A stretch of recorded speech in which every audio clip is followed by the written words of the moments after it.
എല്ലാം ഉണ്ടാക്കിയിട്ട് ടോള് പിരിക്കുന്നത് പോലാണ്. അനന്തമായ കാലത്ത് ടോള് പിരിച്ചോണ്ടിരിക്കും. ആ ഉണ്ടാക്കിയ ഇത് ആദ്യം ടാക്സ് പിരിച്ചതുണ്ട്. അതിന്റെ പുറത്ത് അതിനകത്തെ എക്സ്ട്രാ വന്നു എന്ന് നമ്മൾ സങ്കല്പിക്കുന്ന പണവും കൂടെ എത്ര വർഷമാണ് ലേലം പിടിച്ചു കൊടുത്ത് ആൾക്കാരുടെ നിന്ന് വീണ്ടും പിരിച്ചുകൊണ്ടിരിക്കുന്നതെന്നൊക്കെ ആരെങ്കിലും എപ്പോഴും ആലോചിക്കാറുണ്ടോ?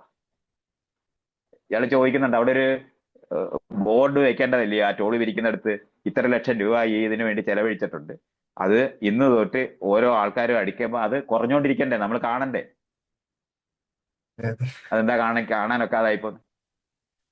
ഇതുപോലെ ചെയ്തുകൊണ്ടിരിക്കുന്ന ആയിരക്കണക്കിന് കാര്യങ്ങളാണ് പണ്ട് കാലത്ത് ഈ രാജാവ് ഉപയോഗിച്ച് ചെയ്തുകൊണ്ടിരുന്നത്. രാജാക്കന്മാരുടെ സിസ്റ്റമാണ് ഈ സിസ്റ്റം മുഴുവനും, അല്ലാതെ ഇതൊന്നും ആവശ്യമുള്ളതൊന്നും അല്ല.